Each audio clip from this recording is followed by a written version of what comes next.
প্রিয় দর্শক, আমরা একটা জিনিস লক্ষ্য করে দেখলাম, আইএসএফের নেতা ওহিদুল ইসলামের ওপর বারবার আক্রমণ করছে, তবুও ওহিদুল ইসলাম হার মানছেন না। একবার নয়, বারবার মিথ্যে কেসে জেল খাটাচ্ছে শাসক দল এবং ওহিদুল ইসলাম জেল থেকে বাড়ি ফিরে বলছে আইএসএফের কর্মীদের যতই মারবে ততই শক্তিশালী হবে এবং 2026-এর পর শওকত মোল্লাকে জেলের ভাত খাওয়াবে, এমনই হুঁশিয়ারি দিলেন আইএসএফের নেতা ওহিদুল ইসলাম। আমাদের ক্যামেরার সম্মুখে ঝাঁঝালো বক্তব্য যেটা রাখলেন তিনি, আপনাদের শোনাবো বিস্তারিত। ভাঙড়ের মাটি আমরা 1 ইঞ্চি জমি ছাড়বো না এবং ইঞ্চিতে ইঞ্চিতে আমরা বুঝিয়ে দেবো ওই নটোরিয়াস ক্রিমিনালকে যদি আমরা তিয়াজরে না পাঠাতে পারি তাহলে আমার নাম ওহিদুল ইসলাম এবং আমাদের দলের নাম ইন্ডিয়ান সেকুলার ফ্রন্ট না। আমরা এর শেষ দেখে ছাড়বো।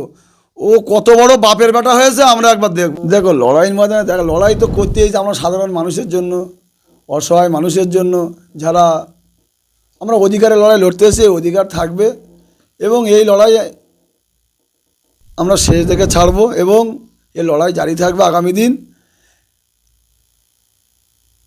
এবং যে নটোরিয়াস ক্রিমিনালের কথায় আমাকে যে গ্রেপ্তার করেছে, তাই নটোরিয়াস ক্রিমিনাল মুখ্যমন্ত্রী নিশ্চয়ই ওপরে, তা না হলে নটোরিয়াস ক্রিমিনালের কথা কেন আমাকে গ্রেপ্তার করা হলো? ওদের পাতলা থেকে মাটি সরে গেছে, ওদের দলের লোক নেই, এই জন্য ওরা আমার বিরুদ্ধে একের পর এক মানে পরস্পর আক্রমণ চালিয়ে যাচ্ছে। আপনার উপরে এত টার্গেট কেন? দেখো, ওরা জানে যে আমরা যে দলটা করি ইন্ডিয়ান সেকুলার ফ্রন্ট, শর্ট কথায় হলো আইএসএফ, ওরা জানে আইএসএফকে দমাতে হবে। আর আইএসএফ এমন একটা জিনিস, এরা মানুষের জন্য লড়াই করে, এরা অধিকারে লড়াই করে, এরা খেটে খাওয়া মানুষের জন্য লড়াই করে এবং আমাদের সেই লড়াইটা ন্যায়ের পথে যাচ্ছে, সত্যর পথে আমরা লড়াই করছি। সাধারণ মানুষও জানে এবং সাধারণ মানুষ দেখছে এটা।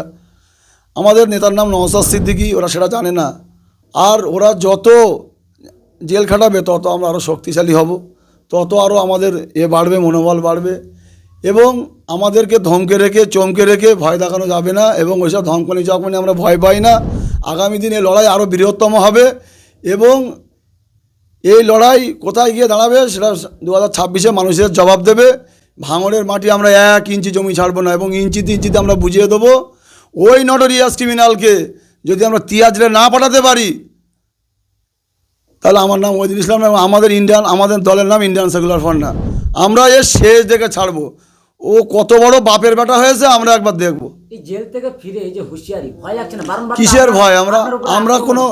আমরা কোনো চোর গুন্ডা না, আমরা কয়লা চোরের টাকা চোর, না গরু চুরি করি, না শিক্ষা চুরি করি, শিক্ষা চোর। আমরা ফের বলছি, মানুষের জন্য লড়াই করতে এসেছি, মানুষের অধিকার পাইয়ে দিতে এসেছি। যতক্ষণ না মানুষের অধিকার না পাবে ততদিন পর্যন্ত আমরা এই লড়াই জারি থাকবে এবং আমরা আগামী দিন শুধু ভাঙড় কেন, ক্যানিং সহ টোটাল দক্ষিণ 24 পরগনা যে কটা সিট আছে আমরা জিতিয়ে দেখিয়ে দেবো। কিভাবে আপনাকে গ্রেপ্তার করলো? ভাঙড় কাশীপুর থানার বড়বাবু আসলেন এবং আপনাকে বললো যে যারা অভিযুক্ত তাদের নাম দিন, আমরা গ্রেপ্তার করব। তারপরেই আপনাকে সোশ্যাল মিডিয়ায় দেখা যাচ্ছে যে ওহিদুল ইসলাম গ্রেপ্তার। কিভাবে গ্রেপ্তার হলেন একটু যদি দর্শকদেরকে জানাতেন। দেখো, আমি থানায় গিয়েছি অভিযোগ করতে, আমাকে ওরা গ্রেপ্তার করলো। আমি এতে এখন বেশি কিছু বলবো না, সময় কথা বলবে, আমি সময় বলবো কেন, এটা পরে কথা বলবো। আমি এটা কি বার্তা দেবেন সাধারণ মানুষের জন্য যেভাবে বারবার আপনাদের উপরে অভিযোগ বা আইএসএফের উপরে? যে দেখো, আমি সাধারণ মানুষকে একটা কথা বলবো যে হাম ডরেগা নেই, হাম ডরায়েঙ্গে। এ লড়াই জারি থাকবে। সাধারণ মানুষকে বলবো ভয় পাবার কোনো দরকার নেই। ওহিদুল ইসলাম আসে থাকবে এবং মাঠে ময়দানে খেলা করে দেখিয়ে দেবে এবং সেটা গণতন্ত্র প্রক্রিয়া লড়াই হবে। এটা আগামী দিন দেখাবে। ওহিদুল ইসলামকে ভয় দেখাতে পারবে 26-এ ভোটে? দেখো, আমি ফের বলেছি, এসব ধমকানি চমকানি ওহিদুল ইসলাম ভয় করে না। ওহিদুল ইসলাম হাতে চুড়ি পরে বসে নেই। ওহিদুল ইসলাম মায়ের দুধ খেয়েই মানুষ হয়েছে। ওহিদুল ইসলাম পাউডারের দুধ খায় না, ওহিদুল ইসলাম মায়ের দুধ খেয়েই মানুষ হয়েছে। এবার সময় কথা বলবে, 2026-এর জবাব দেবে এই ভাঙড়ের মানুষ। আগামী দিন জবাব দিচ্ছে তো। কেন বারবার আক্রমণ করা হয়? তোমাদের যদি এত উন্নয়ন করে থাকো তাহলে কেন আক্রমণ? ও সাইডে 77টা এমএলএ আছে বিজেপি, সেখানে হয় না। ভাঙড় দরকার। এখানে ওনাদের একটা কানা এসে কি বলছিল, ভাঙড় দরকার। নন্দীগ্রাম নিয়ে কথা নেই, ভাঙড়টা নিয়ে ওনাদের দরকার। তাহলে দিদি মোদি পুরো সেটিং, যাই বিজেপি তাই তৃণমূল, আর যাই তৃণমূল তাই বিজেপি। এটা সম্পূর্ণ আমি সাধারণ মানুষকে বলবো যে এদের থেকে সাবধান। এরা সাপ হয়ে কামড়াবে, ওজা হয়ে ঝাড়বে, এদের থেকে সাবধান। দিনের পর দিন ভাঙড়ে থানা বেড়ে উঠছে, সেই থানার পুলিশ প্রশাসনরা আপনাদেরকে সোশ্যাল মিডিয়ায় আশ্বাস দিচ্ছে, তারপরে আপনাদেরকে গ্রেপ্তার করছে। আপনারা কি পুলিশের উপরে আস্থা রাখছেন? দেখো, আমরা পুলিশের ওপরে আস্থা রেখেছি এবং রাখবো, তবে কিছু পুলিশ আছে, সব পুলিশ তার খারাপ বলবো না, কিছু চটিচাটা পুলিশ আছে, তারাই এটা করছে। দেখছেন আপনার আগের দিন দেখেছেন কয়েকদিন আগে। এই যে বারংবার যদি এরকম হয়, আপনারা কি একেবারে কোর্টে যাবেন? দেখো, এর পরেও যদি এবারে আক্রমণ হয়েছে, এর পরে যদি নেক্সট বার কোনো একটা কর্মী, কোনো একটা ছেলে এবং আমি বলো, এর থেকে বড় বিরত কি হবে সেটা সময় বলে দেবে।